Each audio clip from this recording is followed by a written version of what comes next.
आगे बढ़ते और बात करेंगे कि अगस्त के महीने को सोराइसिस के ख़िलाफ़ आगाही के महीने के तौर पर भी लिया जाता है। कभी हमारी सोसाइटी में जो ये मर्ज़ है इसको सिर्फ बुज़ुर्गों की बीमारी समझा जाता था, मगर अब सूरत हाल कुछ यूँ है कि नौजवान ही इसमें बड़ी तादाद में मुब्तला होते हैं, जिसके मुख्तलिफ जो रीज़न्स हैं हम इस सेगमेंट में आगे चलकर डिस्कस भी करेंगे। और ये आम तासुर है कि जिस्म पर अगर ख़ारिश हो तो उसका जो स्किन कंडीशन हो सकती है, आपको एक्जिमा हो सकता है या सोराइसिस हो सकता है, और इसकी क्या रीज़न्स हैं। अक्सर लोग कहते हैं कि अगर आप अपनी हाइजीन का ख्याल ना रखें तो भी ये हो जाता है।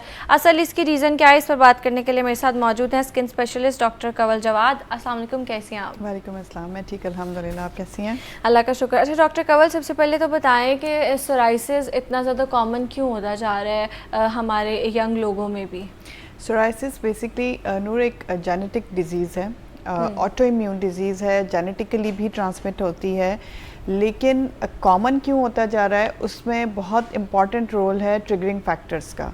वो फैक्टर्स जो कि पहले ज़माने में इतना ज़्यादा नहीं होते थे, उसका मेन जो कॉज होता है हमारे पास वो ये होता है कि आपको सोराइसिस है, आपकी जेनेटिक्स में सोराइसिस है, बट आपको आपका लाइफस्टाइल अच्छा है, डाइट अच्छी है, बहुत स्ट्रेस लेवल नहीं है, और आप कोई ऐसी ड्रग्स नहीं ले रहे, स्मोकिंग, अल्कोहल कंजप्शंस, बहुत ज़्यादा सनलाइट में एक्सपोजर होना, या फिर कुछ ऐसी अद्वियात भी हैं जो कि आपकी इम्यूनिटी को मज़ीद वीक करती चली जाती हैं।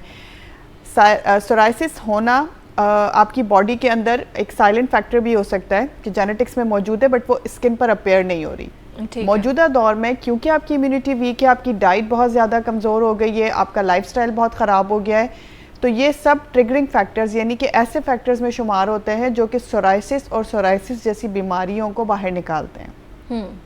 तो बढ़ने का मेन कॉज अगेन हमारी डाइट, हाइजीन का एज सच सोराइसिस से कोई लेना देना नहीं है। हाइजीन का कोई फैक्टर ऐसा नहीं है कि हाइजीनिकली अगर आप अच्छे नहीं हैं तो सोराइसिस आपकी वर्स हो सकती है।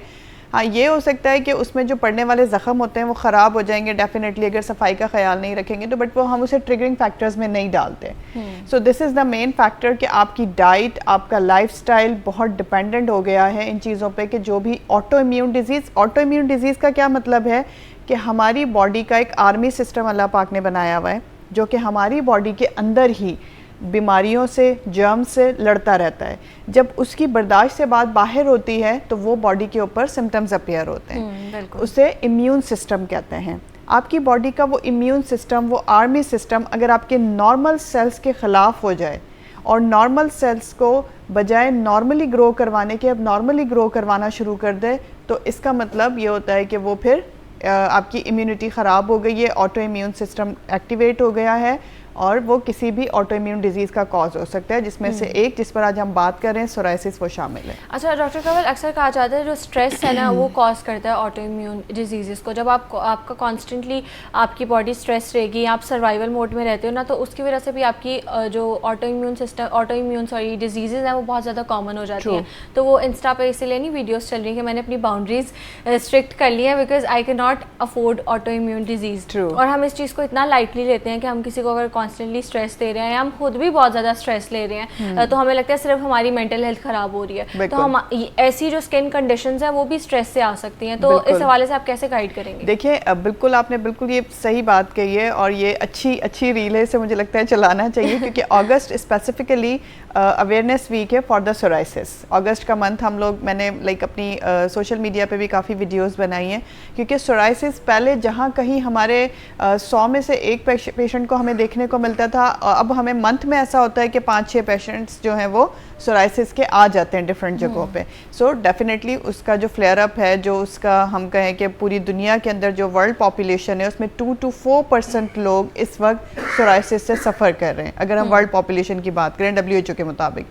तो डेफिनेटली ये इंक्रीज़ हो रही है। अगर आप सोराइसिस को कोरिलेट करते हैं स्ट्रेस के साथ तो दिस इज़ टोटली ट्रू। मैंने शुरू में ही कहा है कि स्ट्रेस उसका ट्रिगरिंग फैक्टर है। बिल्कुल, सोराइसिस आपकी जेनेटिक्स में है, बट आपका लाइफस्टाइल अच्छा है, आपको स्ट्रेस नहीं है, जो आजकल के दौर में मुझे नहीं लगता कि कोई बंदा भी स्ट्रेस फ्री होगा। स्ट्रेस लेवल आपका बहुत हाई है, आप सिगरेट स्मोकिंग करते हैं, आप अल्कोहल कंजप्शंस करते हैं, ये सब चीज़ें इसको बहुत ज़्यादा ट्रिगर करवा देती हैं। यानी कि एक बंदा जो सोराइसिस का शिकार है उसे एक पैच बनना है, राइट? लेकिन ये सब ट्रिगरिंग फैक्टर जिनमें stress top of the list है, अगर आ जाता है सामने तो डेफिनेटली वो उसको मज़ीद बढ़ा देता है, बॉडी के मज़ीद हिस्सों को भी वो उसका शिकार करवा देता है। तो स्ट्रेस की वजह से जितनी भी ऑटो इम्यून डिजीज़ हैं, जिनमें सोराइसिस है, जिसमें विटिलाइगो है और भी बहुत सारी जिन पे हमने मल्टीपल टाइम बात की है, वो सब इंक्रीज़ हो जाती है। बिल्कुल ऐसे। अच्छा डॉक्टर केवल ये बताएं कि क्या इसकी कोई टाइप्स भी होती हैं सोराइसिस की? बिल्कुल ऐसे ही है, सोराइसिस डिफरेंट टाइप्स का होता है, बॉडी के डिफरेंट हिस्सों को इन्वॉल्व करता है। उसमें गटेड सोरियासिस है जिसमें आपको आपके डिफरेंट बॉडी के पार्ट्स पर लाल लाल से छोटे छोटे से निशान मिलते हैं, जिससे बाज़ टाइम हमें ऐसा फील होता है कि शायद ये कोई गर्मी दाने हो गए, किसी चीज़ की एलर्जी हो गई है। एक सोराइसिस होती है जिसे हम प्लाक सोराइसिस कहते हैं। प्लाक सोराइसिस में आपकी पूरी बॉडी पे जहाँ भी सोराइसिस बनेगी उसमें स्किन थिक होती है बहुत ज़्यादा, और आपकी बॉडी के आउटर सरफेस पे, बाहर वाली जगह पे आपको बाकायदा फील होगा कि स्किन की एक एक्स्ट्रा लेयर लगा दी गई है। उसमें स्पेसिफिकली आपको निशानदेही कैसे होती है कि सोराइसिस है, उसमें रेड कलर के, पिंक कलर के निशान होंगे, प्लस सिल्वरी स्केल होता है उसके अंदर। उसका जो छिलका होता है वो सिल्वरी कलर का होता है जो बाकायदा शाइन करता है। स्पेसिफिकली आपकी एल्बोज को, नीज़ को, बैक ऑफ द आपकी जो कमर वाला जो स्पेसिफिकली हिस्सा होता है उसको इन्वॉल्व करती है, लोअर बैक को स्पेशली आपके सर को इन्वॉल्व करती है। स्कैल्प में भी काफ़ी हद तक सोराइसिस हो सकती है, आपके नेल्स को भी इन्वॉल्व करती है, और जब सिवियरिटी बहुत ज़्यादा बढ़ जाती है तो सोराइसिस सोराइटिक आर्थराइटिस में भी चेंज हो जाती है। वो भी उसकी एक टाइप है जिसमें आपकी हड्डियाँ भी इन्वॉल्व हो जाती हैं।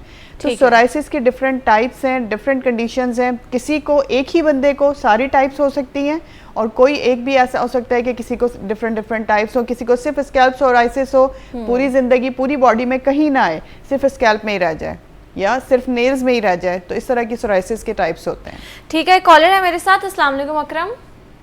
हेलो, अस्सलाम वालेकुम जी। वालेकुम अस्सलाम जी अकरम, सवाल कीजिए। बेटे मैं लाहौर से बोल रहा हूँ। ये जो ना मेरी उम्र 62 साल हो गई है, जिसमें छोटे छोटे जो ना वो दाने अपना निकले हुए हैं। ठीक है, कब से निकले हुए हैं?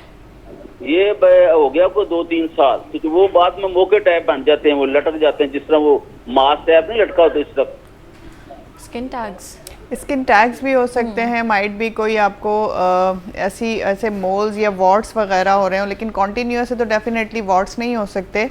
स्किन टैग्स या मोल्स ऐसे हो सकते हैं जो कि आपके जिस्म पर दाने की सूरत में निकलें और फिर वो आपकी स्किन से बाहर प्रोट्रूड कर जाए। इसका बेसिकली इलाज जो है वो हम किसी मेडिसिन से नहीं कर सकते, लाइक लगाने या खाने वाली से नहीं होता। इसके लिए आपको डिफरेंट किस्म की लेज़र्स हैं जिनसे ये हम रिमूव कर सकते हैं। अगर बहुत ज़्यादा तादाद में है तो आप इसके सेशन वाइज रिमूव करवा सकते हैं इनको, यानी पार्ट लेकर और हम उसे रिमूव कर दें। बट अगर कुछ होते हैं या कि बहुत ज़्यादा नहीं है तो फिर हम उसे एक ही सेशन में रिमूव कर देते हैं। लेकिन ऐसे स्किन टैग्स को या मोल्स के दोबारा होने के चांसेस हो सकते हैं। तो इसके लिए डेफिनेटली आप या तो किसी प्लास्टिक सर्जन को या डर्मेटोलॉजिस्ट को कंसल्ट करें, वो देखें कि हमने तो उसे स्किन टैग ही समझा है जो हिस्ट्री पेशेंट ने बताई है, वो माइट भी कि देख के उसकी डायग्नोसिस कुछ बना सकें और फिर वो उसके अकॉर्डिंगली उसको ट्रीट कर सकें। ठीक है। अच्छा ये बताएं कि जैसे आपने बात की है कि जेनेटिक भी होता है सोराइसिस, तो अगर आपको पता है कि आपकी फैमिली में है, आपकी हिस्ट्री में है, तो आप उसको किस तरह मैनेज कर सकते हैं? उसका बहुत अच्छा तरीका ये है कि जो सोराइसिस है उसकी जो हम कहें कि सबसे पहली ट्रीटमेंट, जो हम फर्स्ट लाइन ट्रीटमेंट लेते हैं वो है मॉइस्चराइजेशन। क्योंकि सोराइसिस वाले पेशेंट में ड्राइनेस का बहुत ज़्यादा मतलब फ्लेयर रहता है, ड्राइनेस बहुत, उसकी पूरी बॉडी, ओवरऑल बॉडी पर ड्राइनेस होती है और उस ड्राइनेस की वजह से इचिंग होती है। तो अगर आपकी फैमिली में इस तरह की कोई डिजीज़ रन कर रही है, प्राइमरीली आपको पता है, अभी आपको अपेयर नहीं हुई है, तो आपको चाहिए कि आप अपनी बॉडी को सुपर मॉइस्चराइज रखें। उसके 2-3 तरीके होते हैं कि सुपर मॉइस्चराइज करने के लिए आप नहाने के फ़ौरन बाद जो भी मॉइस्चराइज़र आप यूज़ करते हैं, आपकी बॉडी अभी आधी मतलब नीम गीली जिसे हम कहते हैं हो, और आप उसके ऊपर पूरी बॉडी पर मॉइस्चराइजेशन लगा लें, तो उससे भी काफ़ी हद तक आपका मॉइस्चर जो है वो लॉक हो जाता है और सारा दिन आपको अच्छा उस पर रहता है असर।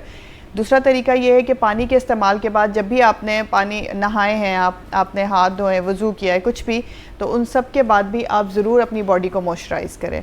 बिकॉज़ मॉइस्चराइजेशन वो की है जो कि सोराइसिस के अगर मौजूद है, हो चुकी है, अपेयर हो चुकी है, तो भी उसके फ्लेयर को कम करता है, और अगर आपको लग रहा है आपकी फैमिली में रन कर रही है और आपको होने का ख़तरा है, तो आप अच्छे मॉइस्चराइजेशन से, अपने अच्छे हेल्दी लाइफस्टाइल से, एंटी मलेरियल मेडिकेशंस, जिनको मलेरिया होता है, मलेरिया के लिए हम मेडिसिन देते हैं और आपकी फैमिली में रन कर रही है सोराइसिस, तो आपको एहतियात करनी चाहिए।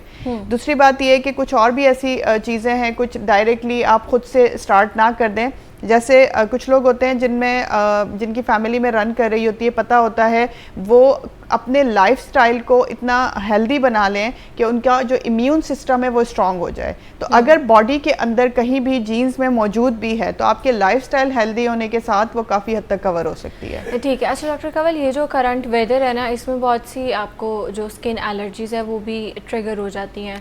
तो इसमें हम देखते हैं कि जो हमारे नेल्स हैं अक्सर उसमें फंगल इन्फेक्शन हो जाती है, फंगस आ जाती है, तो वो क्यों आती है और उसके लिए क्या करना चाहिए? देखिए, जो मौजूदा वेदर चल रहा है उसमें आपको पता है बरसात में ख़ास तौर पे ह्यूमिडिटी इंक्रीज हो जाती है। ह्यूमिडिटी बढ़ने की वजह से आपके जो नेल्स हैं, चाहे वो पाँवों के हों या हाथ के हों, पाँवों के ख़ास तौर पे इसलिए होता है कि उसमें हमने शूज़ पहना है, बंद शूज़ है, ऑफिस, कॉलेज, यूनिवर्सिटी, जो भी लाइक आप काम कर रहे हैं, अगर आप सुबह से घर से निकले और आपने बंद शूज़ पहना हुआ है, सॉक्स पहने हुए हैं और आपको ज़्यादा पसीना आने की शिकायत है या आपके पाँव में ज़्यादा नमी रहती है, तो डेफिनेटली ये एक खुला इन्विटेशन है फंगल इन्फेक्शन को कि आप आएँ और हमें अटैक करें। सो आपने एहतियात ये करनी होती है कि कोशिश करें, आप अपने घर से निकलते हैं, आपकी मजबूरी है, आपने वर्किंग प्लेस पर या फिर ऑफिस या कॉलेज या यूनिवर्सिटीज़ में आपने वो बंद शूज़ पहनना है। आप डेली बेसिस पे ये कोशिश करें कि अपने शूज़ को ज़रूर धूप लगवाएं एक मरतबा।